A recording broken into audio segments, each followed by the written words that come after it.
Halo semuanya,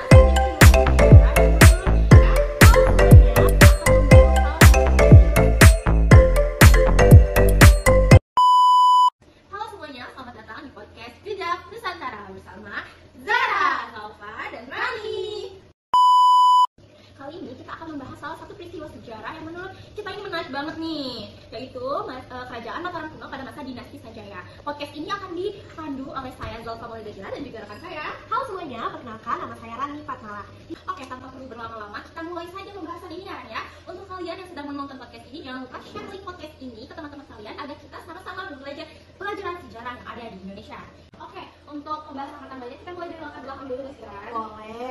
Nih, menurut pengetahuan Zalfa ya, kerajaan Mataram Kuno pada masa dinasti Sanjaya ini didirikan oleh Rakai Mataram Sang Raja Sanjaya pada tahun 732 Masehi menurut prasasti Canggrang. Terus kerajaan ini nih memiliki sistem pemerintahan monarki atau pemerintah tertinggi itu, kekuasaan tertinggi itu ada di tangan raja. Itu betul nggak sih, Ran? Benar banget Zalfa. Selain itu, prasasti Canggal juga menyebutkan bahwa Sang Raja Sanjaya ini merupakan raja yang kuat dan juga bijaksana. Nah, dia juga mendirikan kerajaan tuh di daerah yang subur di Jawa Tengah, tepatnya tuh di sekitar Gunung Merapi, Zal.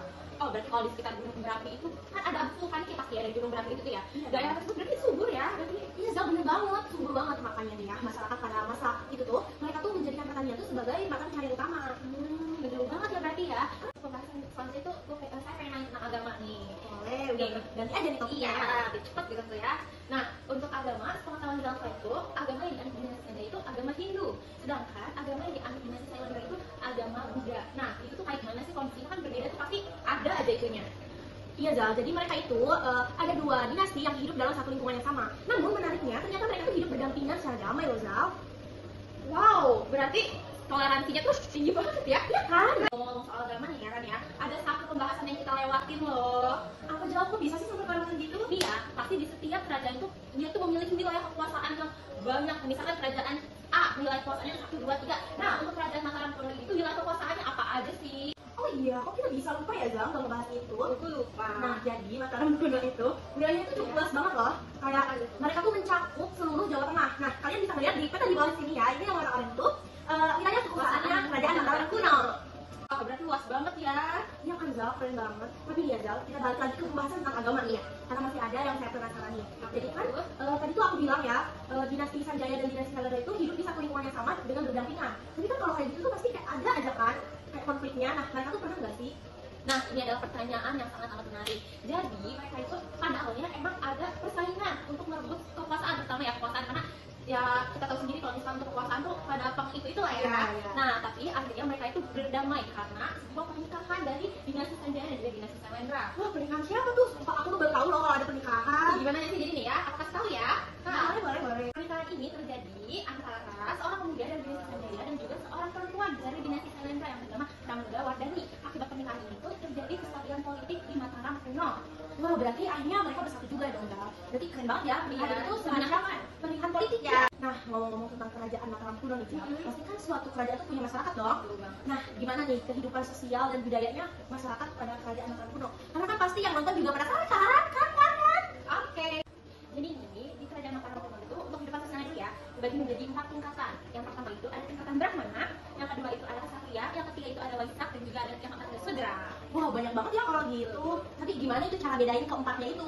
Nih ya, untuk Brahmana yang pertama di Brahmana itu semacam pemimpin upacara. Jadi itu kasta tertinggi itu adalah Brahmana. Yang kedua itu ada Ksatria, itu tuh prajurit, pejabat-pejabat itu. Yang ketiga itu ada Waisak. Nah, Waisak itu seorang petani, pedagang, dan yang terakhir itu ada Sudra. Itu tuh buruh, pelayan-pelayan gitu.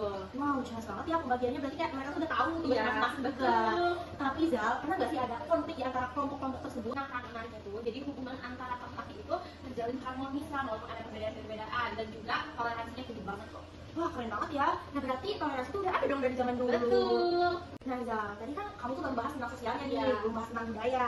Jadi gimana nih budaya pada masyarakat kerajaan Mataram Kuno? Nah, kalau bicara tentang budaya nih, dinasti Sanjaya ini terkenal dengan arsitekturnya. Misalkan contohnya nih ya, Candi Dieng dan juga Candi Gedong Songo yang bercorak Hindu. Sekali-kalinya juga mereka menggunakan bahasa Jawa kuno sebagai alat untuk komunikasi. Oh, berarti asli arsitektur juga udah ada dari zaman dulu kalau Iya, gitu. betul. Tapi berbicara tentang kerajaan nih, ini kan ada kemajuan, ada kemunduran. Nah, kita tuh belum bahas tentang kemunduran. Nah, apa sih Zal yang menjadi faktor kemunduran kerajaan Mataram Kuno itu? Untuk kemunduran itu pastinya ada dong eranya. Jadi ada beberapa faktor yang menyebabkan kerajaan Mataram konflik internal karena raja-raja bisa pada saat itu contohnya Raka Ikatan itu meninggal. Oh begitu ya Zal. Tapi ya menurut yang saya baca nih ya, katanya waktu kemunduran dari kerajaan Mataram kuno itu salah satunya dia mendapat serangan dari Sriwijaya yang menyebabkan melemahnya kekuasaan kerajaan Mataram kuno. Nah, itu juga salah satunya faktor penyebab kemunduran kerajaan Mataram kuno. Selain itu juga ada juga nih faktor-faktor lain. Misalkan meletusnya Gunung Merapi. Nah, jadi itu membuat pusat kerajaan Mataram kuno itu berpindah dari Jawa Tengah ke Jawa Timur. Wih, jauh juga ya pindahnya. Berarti Zal kalau gitu ya, konflik internal, konflik eksternal, bencana alam juga menjadi faktor ya yang memukul kekuasaan dinasti Sanjaya dong. Benar banget ya Ran ya. Tapi meskipun mengalami kemunduran, dinasti Sanjaya ini meninggalkan beberapa peninggalan yang bisa kita lihat sekarang ini dan juga meninggalkan nilai-nilai sosial yang bisa kita terapkan sampai sekarang. Misalkan toleransi. Oh iya benar banget. Tapi nih Zal tadi udah bahas tentang peninggalan-peninggalan aja, jadi penasaran kan kita? Nah Zal, apa aja nih peninggalan dari dinasti Sanjaya ini? Oke nih Ran ya. Saya nggak tahu untuk peninggalan-peninggalan itu ada berapa banyak sih. Tapi ini saya kasih tahu yang saya tahu aja ya. Boleh. Yang pertama itu ada Candi Dieng. Candi Dieng itu terdiri dari beberapa candi-candi kecil, misalkan Candi Arjuna. Terus juga ada Candi Gedong Songo yang terletak di Ungaran. Nah, candi-candi itu bercorak Hindu dan menunjukkan kemajuan dan kehebatan seni arsitektur pada masa itu. Wih, menarik banget. Boleh nih Zal, kapan-kapan kita ke sana lah. Ayo kita atur jadwal aja tuh. Zal, tadi kan kita udah bahas tentang latar belakang, terus agama, kekuasaan wilayah, kehidupan sosial budaya, dan masih banyak lagi. Nah, Zal, ada nggak sih nilai yang dapat kita ambil gitu dari pembahasan kita kali ini? Pasti tentu ada dong. Setiap peristiwa itu pasti ada pembelajaran yang bisa kita ambil. Nah, dari peristiwa ini, pembelajaran yang pertama itu ada masyarakat itu menggunakan secara bijaksana sumber daya alam yang ada di sekitar mereka seperti tanah yang subur untuk ladang pertanian. Nah, yang kedua juga pembelajaran yang kita bisa ambil itu ada toleransi antara agama-agama yang berbeda. Kan di situ kan ada dinasti Sailendra dan juga Sanjaya kan, mereka berbeda agama kan? Iya. Nah, mereka saling toleransi itu bisa kita ambil nih untuk kehidupan kita pada masa sekarang. Oh, jadi gitu ya Zal. Berarti nih ya teman-teman, setiap peristiwa itu pasti ada aja nilainya yang dapat kita ambil untuk dijadikan pelajaran di kehidupan masa sekarang dan juga masa depan. Betul banget Mira. Jadi kalian yang tertarik untuk mempelajari lebih dalam mengenai sejarah Mataram kuno pada masa dinasti Sanjaya, kalian bisa mengunjungi situs-situs peninggalan mereka. Misalkan Candi Dieng dan juga Candi Gedong Songo. Nah, benar banget apa yang Zal katakan ya. Siapa tahu bisa ketemu kita dan dapat belajar sejarah bersama-sama. Nah, iya betul banget. Heran banget orang. Kenapa Zal? Waktu kita udah habis untuk membahas materi ini. Ya, padahal rasanya baru tadi ya. Nah, berarti itu apa kan? Nah, berarti ini adalah bukti bahwa belajar sejarah itu nggak ngebosenin loh teman-teman. Betul banget ya Rani. Nah, berhubung waktunya sudah habis, kita akhiri saja ya podcast pada hari ini. Sampai jumpa di podcast Zara selanjutnya.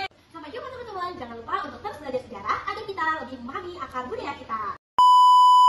Terima kasih sudah menonton podcast Zara. Saya Zalfa. Saya Rani. Kami pamit undur diri. Bye-bye.